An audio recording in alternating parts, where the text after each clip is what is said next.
This message comes from REI Co-op. From early morning runs to last-minute trips, make time to opt outside. When you're ready, REI has your gear, clothing, glasses, and advice. Visit rei.com/opt-outside. Was there a bedrock truth in your life that you found out wasn't true? Yes. Okay, it's gonna sound a little bit superficial. I'll take it. Growing up in the acting, in the theater world with actors, I used to think actors are the most intelligent people in the planet. I'm Rachel Martin, and this is Wild Card, the game where cards control the conversation. Each week, my guest chooses questions at random from a deck of cards. Pick a card 1 through 3. Questions about the memories, insights, and beliefs that have shaped them. I realized it was a complete facade, no? My guest this week is actor Gael García Bernal. The job of being an actor is talking about what you don't know with absolute certainty. I've had a lot of jobs in my life. I was a typist at an insurance company, an English teacher in Japan. I drove a bar cart around a golf course. I've worked at a whitewater rafting company and an art gallery. What I'm saying is it took me more than a minute to figure out what my thing was, I'm frankly still figuring this out to some degree, and I am a grown-ass woman. Other people get this gift early in their lives. A door opens, they go through it, and that's it. They found their place, their purpose, their thing. I'm pretty sure that's what happened to Gael García Bernal. His dad was a film director and his mom an actress, so Gael was thrust into the business really young. He starred in a Mexican soap opera when he was just 13 years old. Then came theater school in London and a role in the film Amores Perros, which was nominated for an Oscar for Best Foreign Film, and that changed everything. Next came his iconic role in Y tu mamá también, alongside his lifelong friend Diego Luna. There had never been a coming-of-age movie like this one. It challenged all the norms around masculinity and sexual discovery. And in that movie, we see the beginnings of a long career for Gael García Bernal, one that would be filled with surprising magical roles that upend the audience's expectations, just like in his new limited series on Hulu called La Máquina. With each new film or show, it's like he is just as hungry as he was in the early stages of his career. Acting came for him early, and it stuck, and we are so lucky it did. Gael García Bernal, welcome to Wildcard. Thank you. Thank you so much, and thank you for that beautiful introduction. Thank you. Oh, I'm so glad to get to talk to you. I've been following your career a very long time, and the show I didn't get to shout out in the intro was Mozart in the Jungle, because I loved that show so much. It just transported me, and it was so magic. So thank you in particular for that one. Oh, thank you. I love that one also. Oof. Oh, so fun. Yeah. So this is a game we're gonna do. I know you have a young child, right? Do you play games a lot? I have 3. You have 3 young kids? Yeah. Well, 2 of them are not so young now. Right. They're 15 and 13, but I have a little one that is 3. So there are games in your life. Oh, all the time, yeah. There's mind games. There's right. The mind games. With the adolescents, there's everything yeah. That's true. There's all kinds of different games you play as a parent. All right. Well, this is not a mind game per se. I think it'll be more enjoyable than that. So I'm going to tell you how this is going to go down. All right. I've got a deck of cards in front of me. Each one has a question on it that I would love for you to answer. I am going to hold up 3 at a time, and then you choose one at random, and that'll be the question that you answer, okay? Oh, perfect. Okay. You have 2 tools at your disposal. You get 1 skip. So if a question just isn't resonating with you, just skip it, and I'll pick another one from the deck at random, okay? Mm-hmm. You get 1 flip as well. So you can flip the question on me, and I will answer it before you do. This is useful if you just need to buy a little time for yourself. Okay. I've come to learn. We're going to break it up into 3 rounds, and we're going to put a few questions in each round. Okay? Excellent. You ready? Yes, absolutely. Okay. All right, let's go. First 3 cards. 1, 2, or 3, Gael? Let's do the first one I thought of, like the one that is on my left, that is on your right. Exactly that one. Okay. Yes. I like the specificity. What's a place where you feel like the best version of yourself? Okay. So, like you said in your wonderful and beautiful introduction, I grew up in the theater with my parents. Like it felt like when I was a kid, the theater and life were very intertwined. The stage was just a step away.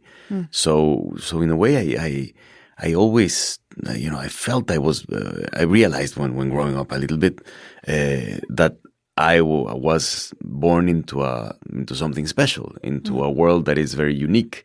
And the more I grew up, the more I saw the difference. There was the outside and there was the inside. There was my home and there was the world. And so I tried many times, and this might add some gray areas to what you were saying about knowing what you want in life right from the start. Because there was a big moment in my adolescence that I didn't want to be an actor. I was completely, yes, and absolutely reluctant to do it because that's where I was born in a way. That's that's the place that I was sort of, it was handy for me, Right. So I wanted the challenge of something else, and I had other curiosities with archaeology or sociology or anthropology, philosophy. I studied philosophy in the Mexican UNAM, in the National Autonomous University, and so I tried my best to not become an actor, and it was impossible to escape it. For me, it isn't the acting; it isn't being on stage. Right, it's not pretending to be other people. Actually, yeah. It is the smell of the place. It is like a temple kind of thing. It is the place where I know that that everything will be okay. There is this moment of incredible, tension and excitement before going on stage, before appearing, and then when you're there, everything is amazing. Everything is just incredible. So I think I'm the best version of myself because, first of all, I don't know who I am. Whoa. So I guess the best of myself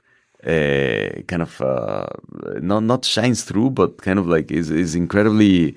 That's what we see in an actor when we look at their performances. Yeah. We know they are someone else. I'd never thought about it that way, though. That it can seem counterintuitive to say I am the truest, best version of myself when I am acting. That seems like a major contradiction. Yeah. I think it took me a while to come to terms and also to come at peace with that, because I was reluctant about that. I saw acting as something else, when I was young, and I started to find like, this is quite an existential journey to be to interpret, right. Someone, and to be and therapeutical as well, and cathartic and you can sublimate so many things. Right. Okay, 3 more cards. Yes. Okay, cool. 1, 2, 3. The center one. 2. Yes. What period of your life do you often daydream about?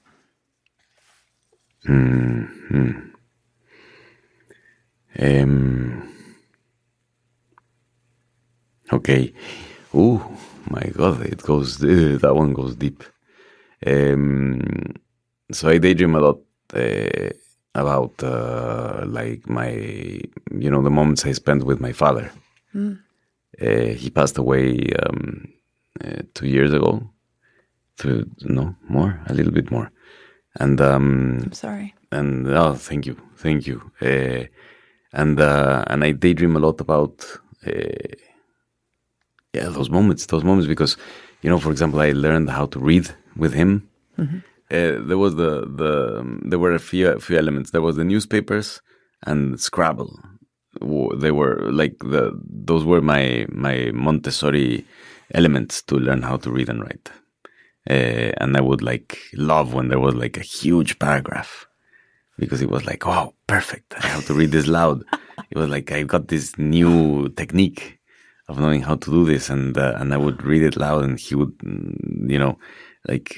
ask me to, talk to me, and as a kind of like, yeah, let's read the news, tell me what's happening in the world, and I would tell him, I would read the newspaper, to him, and he was really, I don't know, he found it really funny, I guess. Also. You were presenting it. You were, yeah, ever the theater kid. Yeah. That's lovely. But having that kind of like complicity with him, I would think of and I would get very emotional about or whatever. But now it became a daydream. I think the daydreams are where that's how you keep them alive. That's how you remember them. In what you just described, a daydream is just keeping that memory of them present, just living in that memory. And that's a lovely thing. Yeah, wondering if it happened also, the moments, those key moments, those like as a kid, Oh, yeah, right. Is it a real thing that happened, or is it just a story someone told you and now you've made it a memory? I know. Exactly. But not judging it as a kind of like a thriller-esque kind of like investigation. Did it really happen? Or was I lied to? No, not in that sense, but like, did it happen that way? Did it happen? Yeah. Was there, what was, right. How was it? How soft was it? How elongated was it? How, I don't know, how... Yeah. It's frustrating that we won't ever know the truth of that, right? Because it's a lifetime of putting layers and layers and layers on those memories. Mm-hmm. And they get shortened or they expand. And I don't know, you sort of have to be just graceful and gracious with the whole thing and just acknowledge that this is how it is stuck with you. And we won't know the truth of how it actually went down. What book was he reading to you when you learned how to read? Right. Exactly.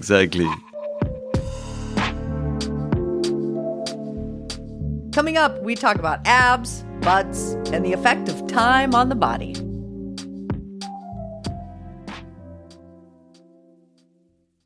Support for this podcast and the following message comes from Mont Blanc, the iconic Meisterstück, or masterpiece writing instrument, celebrated for over 100 years, now inspires a sophisticated range of leather goods. True to its name, the leather collection combines excellent craftsmanship and a touch of luxury. Discover the collection at montblanc.com. This message comes from Progressive Insurance. You call the shots on what's in your podcast queue. Now you can call them on your auto insurance too with the Name Your Price tool from Progressive. Tell Progressive how much you want to pay for car insurance, and they'll show you coverage options within your budget. Get your quote today at Progressive.com. Progressive Casualty Insurance Company and Affiliates. Price and coverage match limited by state law. This message comes from NPR sponsor Rosetta Stone, an expert in language learning for 30 years. Right now, NPR listeners can get Rosetta Stone's lifetime membership to 25 different languages for 50% off. Learn more at rosettastone.com/NPR.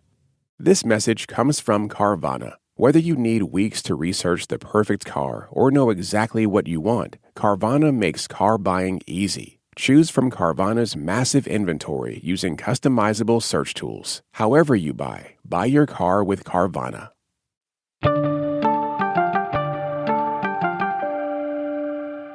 So we're going to take a little break because I want to talk about this project that you have launched with your dear friend, Diego Luna. It's a new limited series. It's called La Máquina.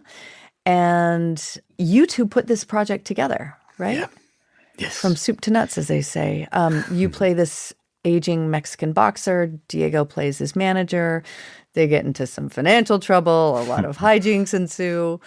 Of all the projects that the two of you could work on and bring your talents to, why was this one the one? Oh, well, it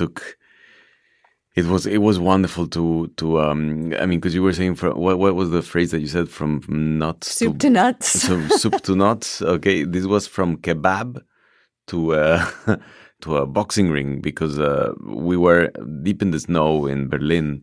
And this is how the anecdote was for real. Like, we were there, I don't know if hangover or drunk, I don't know, like we were on that kind of like weird border. And it was really late, and so we were walking in the snow, and we were at the film festival in Berlin, and it's like, oh, let's go get a kebab.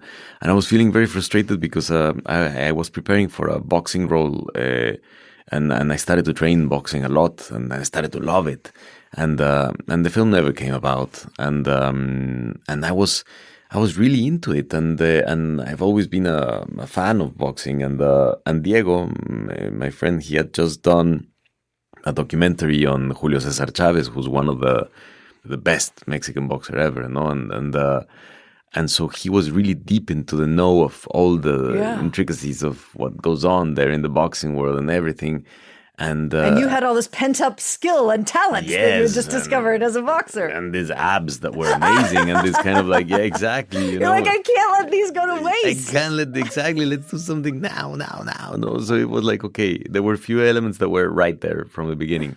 It was boxing. I was gonna play the boxer, of course, because I would be very offended if anyone thought otherwise. Yeah, absolutely. If anyone thought that Diego could play the boxer, it would be like, come on, like that does not. He's a slight guy. Yeah, he's a very slim, slight guy. Right? He looks like a manager. He looks like a manager. So he's a manager. I was going to play the boxer, and we were going to tell the anti-fable of a boxer losing in order to win their freedom, in order to escape from the trap of success as well. Yeah. So we wanted to counter narrative, the whole thing that exists always with boxing films or with even sports films. Like it's always about that. It's always about the rise or the kind of like no, but this is like, let's do something like this, and let's do it in of course, we were going to do it in the boxing world of Mexico. There was karaoke involved also, because we always thought that karaoke should be like their place of catharsis, of these characters. Don't get me started. I think karaoke is very underrated as a place of catharsis and community and magic. Yes, exactly, I'm with you. Yes. So we wanted to include that as well, and then Diego was going to have a lot of prosthetics and kind of like to develop him, to get him. He's got a lot of stuff on his face. A lot of stuff on his face. There's a lot of things happening. And in his butt also, like he's got a very funky buttock, like in his ass.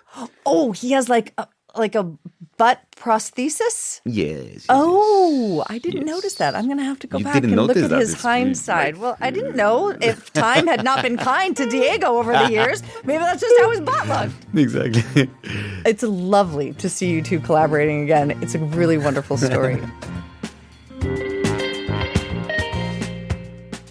So we're going to move on. Okay. Next round. 1, 2, or 3? 3. 3. Yes. What have you found surprising about getting older? Surprising is that it's something similar that happens with La Máquina, with the character that I play in the series. Is that now I know how to do things better, but my body is not responding as it used to. No, so for example, with football, I play a lot of football and I just gave up because now it hurts. No! And it hurts, and I get hurt, and but I think I play better than ever because now I know where to put what position to be in. Right. And it's like, oh man, like it's so cruel. Yeah, it's so cruel, so cruel. It's so cruel. So it was surprising to find that. I remember my grandfather when he was approaching 80. He was a really fit guy, very, very fit. He was a farmer and very strong hands, I remember, but always wear this cowboy hat. And I remember him standing and talking to my dad and saying, and he started to have some mental decline. And he was always so physically strong. And I remember him saying, I don't understand how this body is connected to this mind. It was like there were these two separate things happening. His body was actually getting, it wasn't deteriorating the way his mind was. So it's different than what you're saying. You're noticing your body decline, but I understand the bifurcation of both scenarios, right? It's like a separation that happens, and it is equally cruel. Yeah. Okay. 1, 2, or 3? 1. 1. Yes. What emotion do you understand better than all the others? Than all the other people. Than all the other emotions. Okay. There's one thing I know for sure, and this is what emotion I understand because I've never experienced it, fortunately, is jealousy. Oh, interesting. I'm not jealous. And because I've wondered, like, why am I not jealous? You know, like, I don't know why, like, I think I've never experienced that feeling. So I understand I understand not feeling it, you know? Do you understand it because you haven't felt it and thus you have spent time observing what it does to other people? In a way, yes. And what it liberates me from. Ah. And I guess the on the other side, on the contrary side of that, would be like, I understand, like, a sort of like an ethical loyalty with loved ones and friendship and work, and you know, and being in the same adventure. Loyalty, that's a good one. A kind of an ethical sort of contract, fidelity, that we do, unspoken, you know, kind of like a deal that we do, you know, with each other. So, and that I understand it really well, because whenever I see it broken in a way, my heart breaks. Like, I completely shatter. Like, I go like, oh, you know. But I don't feel jealous. You don't feel jealous, and you don't feel angry when you see others break a contract like that. No, I just feel completely heartbroken. Yeah. Like, oh, no. Yeah. It's a good one, Gael. Okay. Thank you. Okay. 1, 2, or 3? 2. 2. When has selfishness served you well? For sure. For sure, in certain love relationships. Yeah. Yes, it has been very, very helpful to not feel that everything is your fault, or that you're guilty, or like your responsibility, or, you know, like. Is that your default? Is that something you tend to do? Well, I guess. Everyone is in a kind of right now, like, the relationships occupy so much time of our conversations and our thoughts, you know, and also these days, you know, in this kind of huge options that exist, you know, of how to be and how to engage in a relationship. You know, it's always a mystery, no, in a way, but for men, we haven't had like the language and the kind of like the sensitivity to create new concepts and new words to express what we feel, and especially with each other. Right. And because women, feminism has done such a great job in evolving that scope of emotions and of understanding. We have a lot of words. We have a lot of language exactly, and communication tools to express exactly. that. Yeah. And therefore, where it comes to is that women are very good to accompany themselves. No, they're very good at being with each other. Mm-hmm. It's strange. Like, you're in a very primal kind of like in a place with no words to express what's happening. You know. Tell me how that relates to selfishness. To selfishness. Oh, yes. Yeah, because I was getting lost with it. So I think that it's been good not to, you know, it's good to feel a little bit selfish in a sense of protecting the certainties of what you desire in life. Sometimes, you know, you can be in a relationship with that you really love each other, but it's just not a working relationship, no? And right.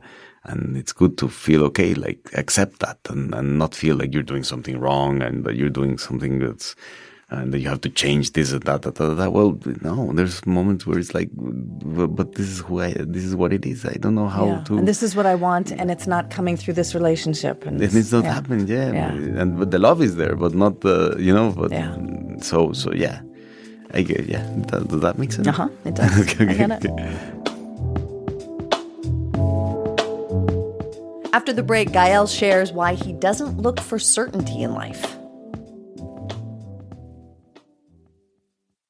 This message comes from NPR sponsor Shopify. Shopify is the global commerce platform that helps you sell at every stage of your business. From the launch your online shop stage to the first real life store stage, all the way to the did we just hit 1 million orders stage, Shopify's there to help you grow. Sell without needing to code or design. Just bring your best ideas and Shopify will help you open up shop. Sign up for a $1 per month trial period at shopify.com/NPR. This message comes from NPR sponsor Oracle Cloud Infrastructure. OCI is the platform for database, application development, and AI needs. Do more and spend less like Uber, 8x8, and Databricks Mosaic. Take a free test drive at oracle.com/NPR.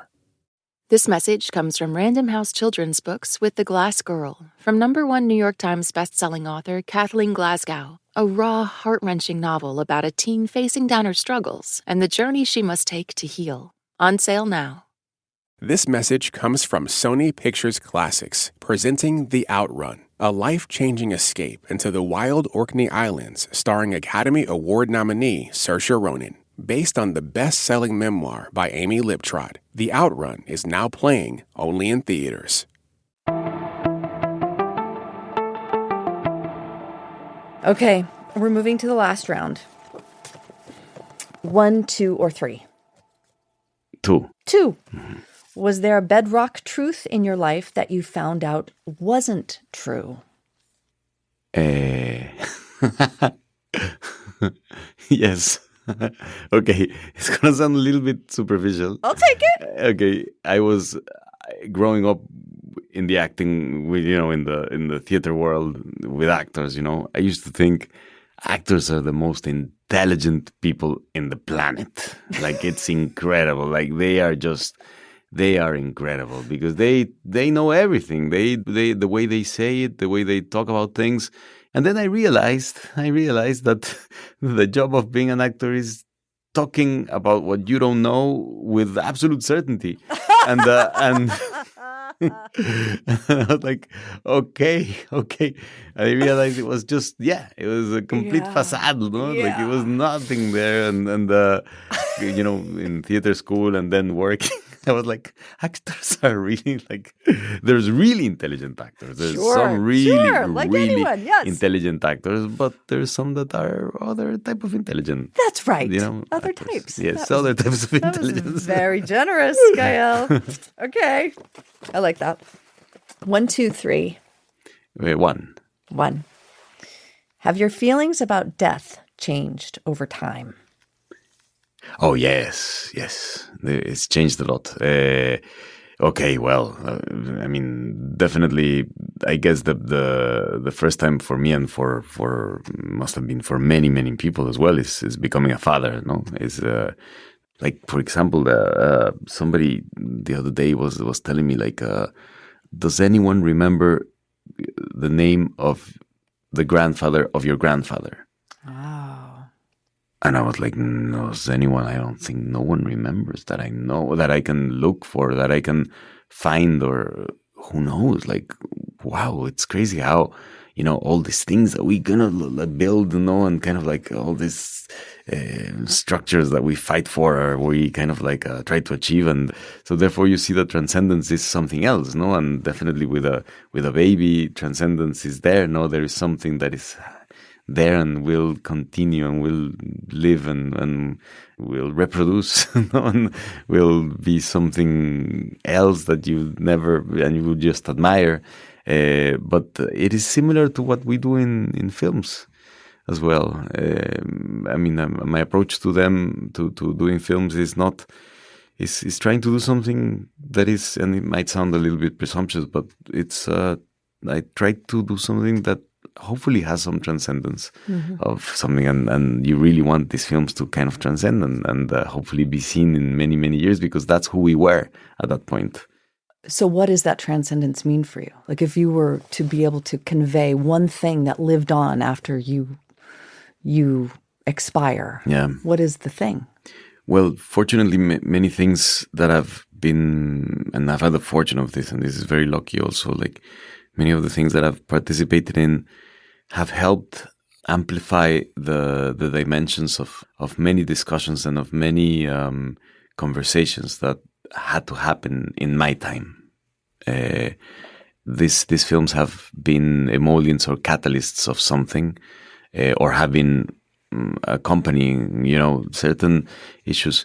We can deal into these very, interesting concepts of what is democracy. For example, I recommend that film now. Now, if maybe if you've seen it or not, but it's called No by Pablo Larraín. We did it in Chile a few years ago, and it is about the moment where they ousted Pinochet, and the dictator, and it's incredible the whole sort of anthropological game that is played there, because it is a project about democracy. What is democracy? And I love doing that. So hopefully, I wish that all these projects have transcendence that I'm able to grasp as well and to feel, but that when I'm not here anymore, they will be seen as kind of like, oh, these guys made their best effort. These guys really tried to do something, and they were getting into something, or they were touching into interesting subjects. Okay, Gael. Last question. 1, 2, or 3? 1. 1. Do you think that there is a part of people that lives on after they die? Yes, I do.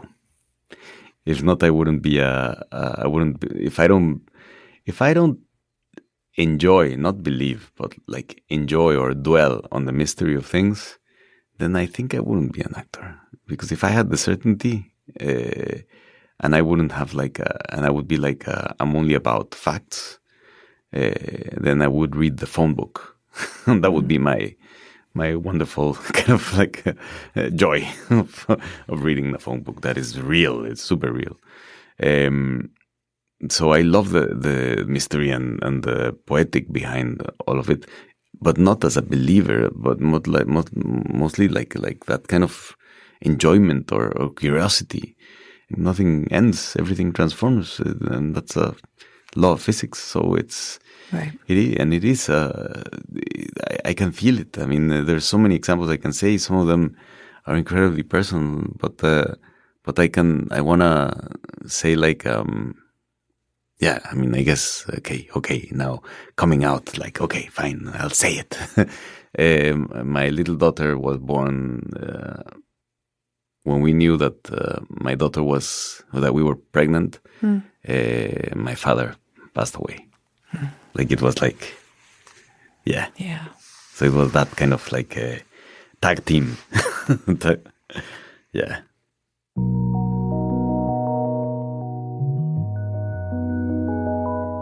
We end the show the same way every time. Here's how. With a trip in our memory time machine. Here we go. We're going.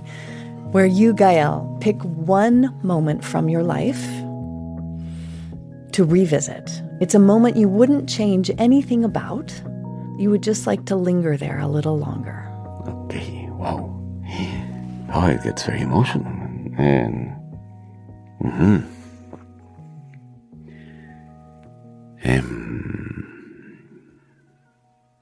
okay.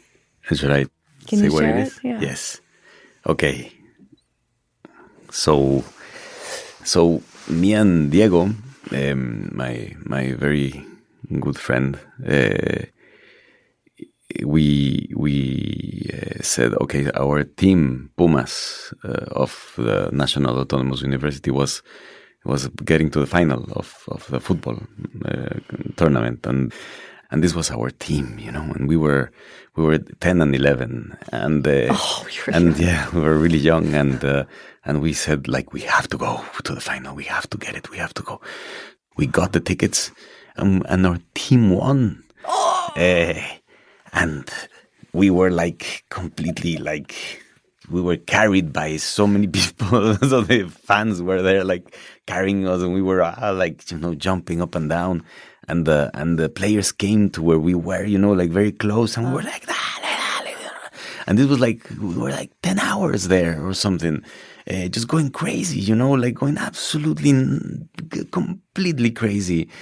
And it was so magical. Afterwards, walking out, went back to our places, like feeling like perhaps this is the only time we're ever going to win in life. We went there just really, I don't know, being part of something, wanting to be part of something, and wanting to be part of that community. So, and it was a beautiful moment. One of the best moments of my life. Yeah.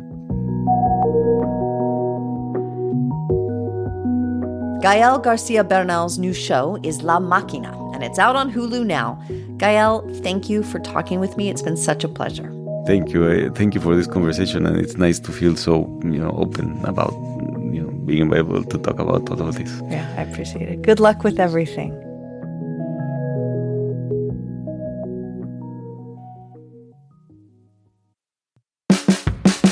If you like this episode, you should check out my conversation with LeVar Burton. He's another person who found a lot of success early, but somehow just seems so well-adjusted and frankly, very calming to talk to. He was very lovely. This episode was produced by Ramel Wood and edited by Dave Blanchard. It was fact-checked by Candice Vo Courtcamp and mastered by Robert Rodriguez. Wildcard's executive producer is Beth Donovan. Our theme music is by Ramteen Arablui. You can reach out to us at wildcard@npr.org. We'll shuffle the deck and be back with more next week. See you then.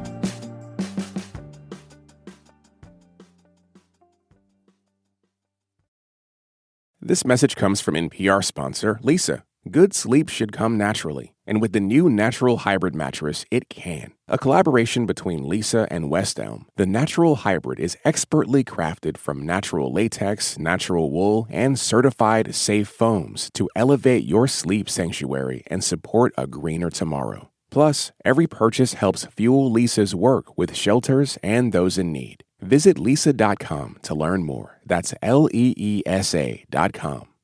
Support for NPR and the following message come from Edward Jones. What is rich? Maybe it's less about reaching a magic number and more about discovering the magic in life. Edward Jones Financial Advisors are people you can count on for financial strategies that help support a life you love. Edward Jones, member SIPC. This message comes from NPR sponsor Solventum. 3M Healthcare is now Solventum. They're a new company with a long legacy of creating breakthrough solutions for their customers and are ushering in a new era of care. Learn more at solventum.com.